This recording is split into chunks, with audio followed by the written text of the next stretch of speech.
Hello YouTube.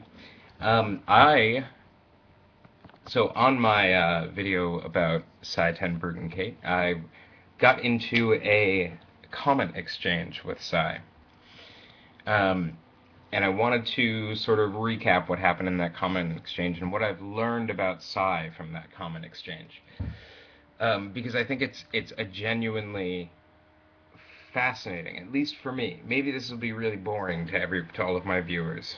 Um, But for me, it's a genuinely fascinating. Uh, there are revelations about Sye and who Sye is and how Sye operates. Right. Um, Now, the first thing that I want to say is that I've always been. Sye doesn't say very much about his own positions or his own beliefs. Right. He's very aggressive and he's very interested in what you believe. Apologetics is something that he does to people, right? It's not something, and at that, I don't know if Sye believes this, but I know Eric Hovind, his buddy, at least said this, and I think Sye has said this too, actually, that apologetics, the function of it is not to convert people, right? So it's something that he's doing to people without the intention of helping them or something. There's no egalitarian motive. In fact, Sye goes so far as to say is that's not the purpose. The purpose of apologetics is to shut people's mouths. That's a very close paraphrase. So that's the function of apologetics, to shut people's mouths. Now, in my previous video, I gave an argument for the transcendental status of my own existence, and the existence of something called experience, right? Without commenting on the ontological status of either. So Sye posted in the comments, is it possible that your mind is being controlled from the outside? Right? Is this a possibility?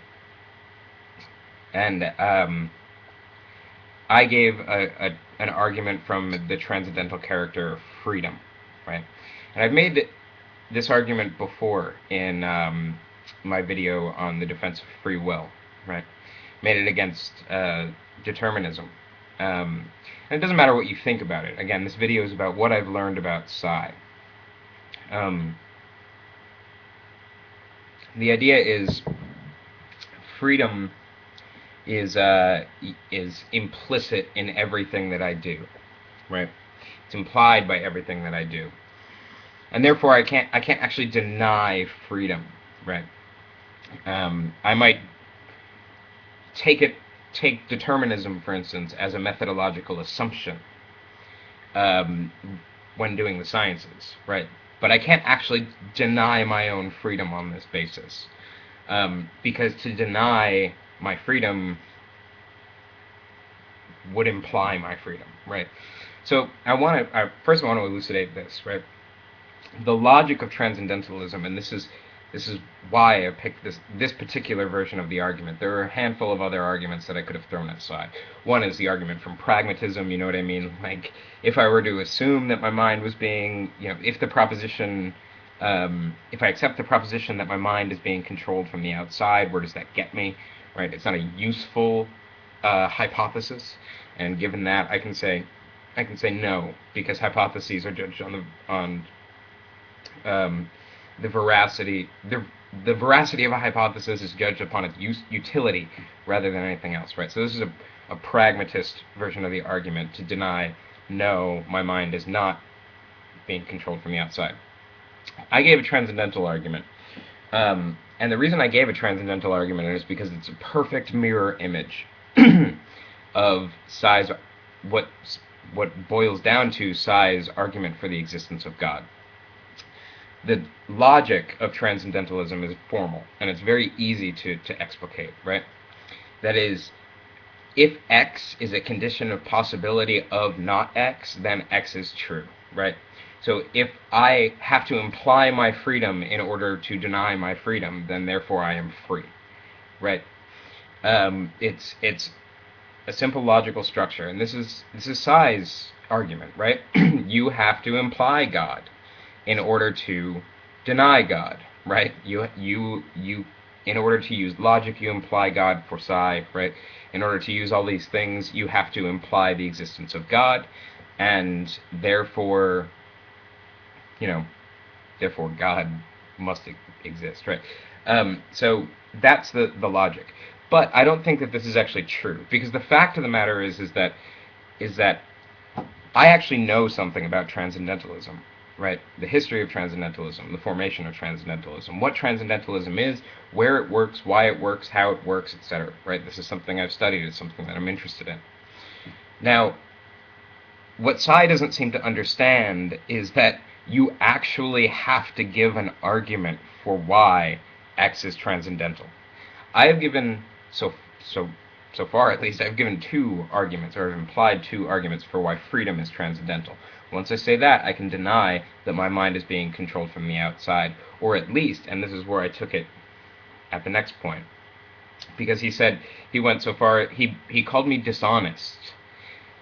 He's like, are you trying to say that you don't know what mind control is? Like, as though that's what I was saying. I said, no, listen. What I'm saying is that the transcendental I is not identical to the mind.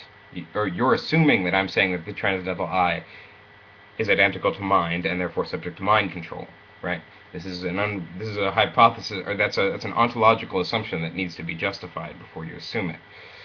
Now, what I said is, where I moved from here is to say that if the transcendental I is necessarily free, then mind control would be, it's not that mind control would be impossible, it's that it would be impossible to control the mind without the mind having some awareness of the fact that it was being controlled.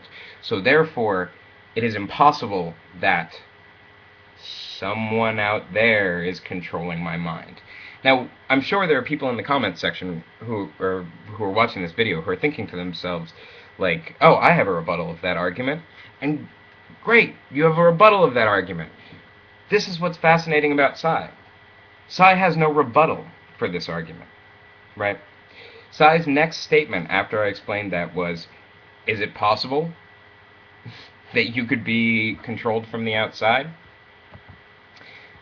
So he just insisted on the question, right? This is where it crosses the line from Socratic to trolling, right? And trolling in the bad sense. And my reply to that was, because as I've shown in detail, the mind would be aware at some level of this kind of intrusion. I've shown this systematically from the transcendental phenomenology of the mind. The possibility of the mind being controlled without the subject's knowledge of it is necessarily excluded. The onus is therefore on you to show that this argument doesn't work.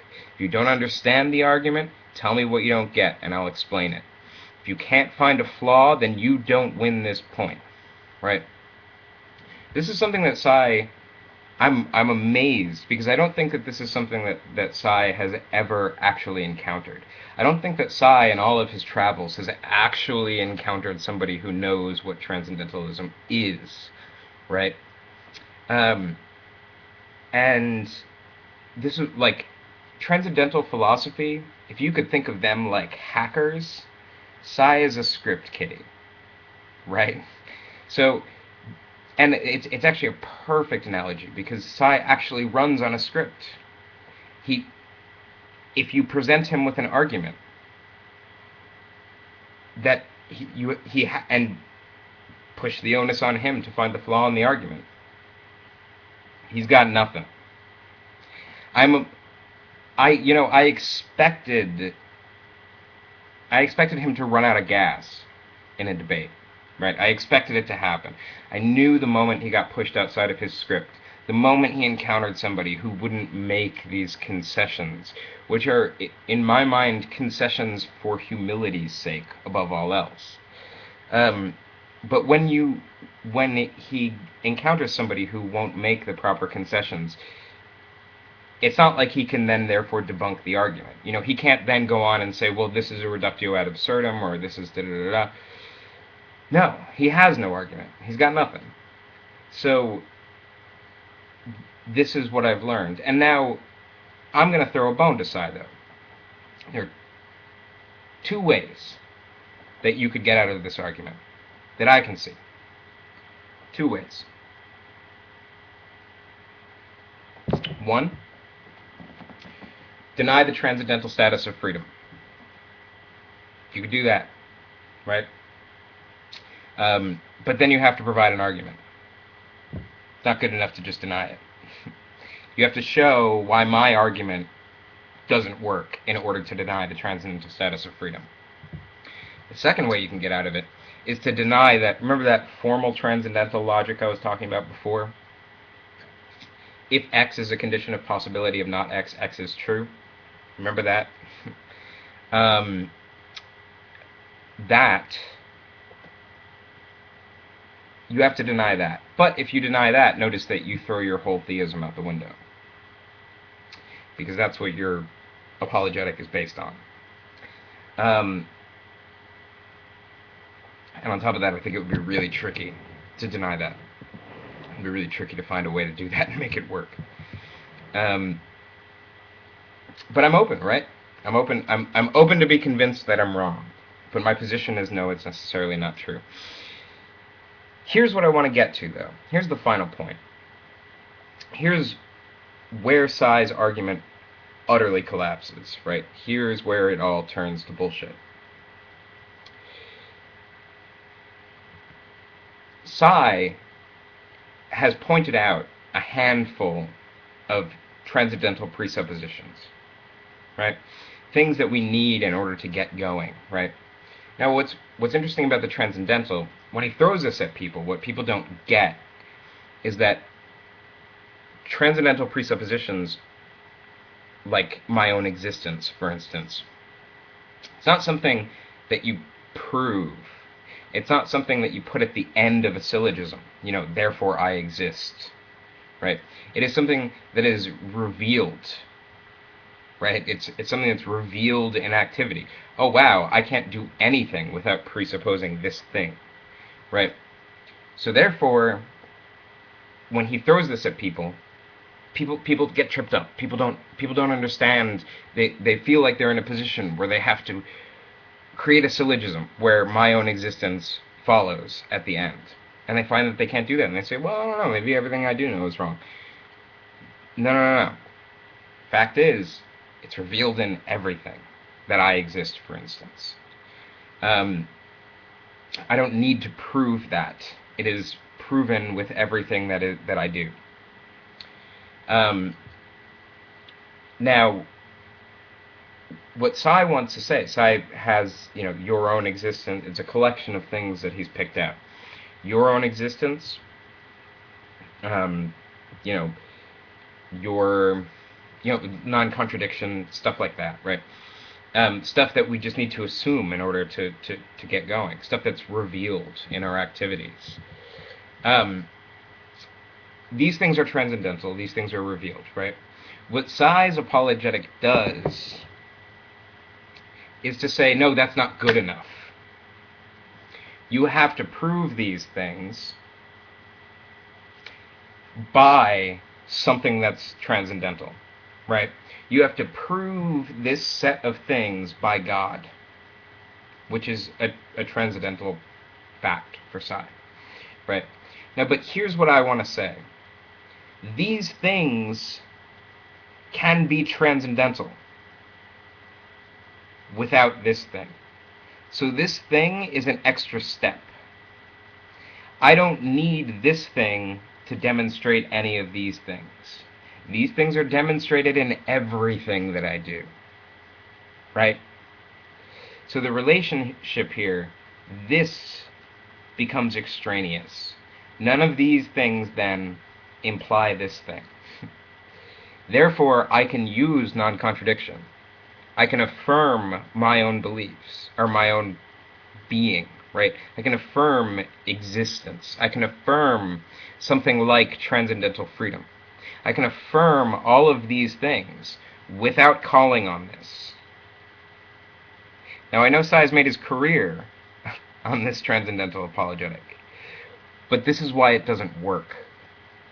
Okay? This is why, philosophically speaking, from the perspective of the philosophical tradition of transcendentalism that you're drawing on. This is why it doesn't work. Even Kant doesn't make this argument, okay? And Kant had every reason to want to make this argument, all right? So that's what I've learned about Sye, and this is also my devastating criticism of his apologetic tactic, and I am unaware of any way that he could possibly get out of it. Now, I'd love to see him not respond, because remember, according to Sye, the purpose of apologetics is to shut people's mouths. Which means that if Sye doesn't respond, this guy is the victor.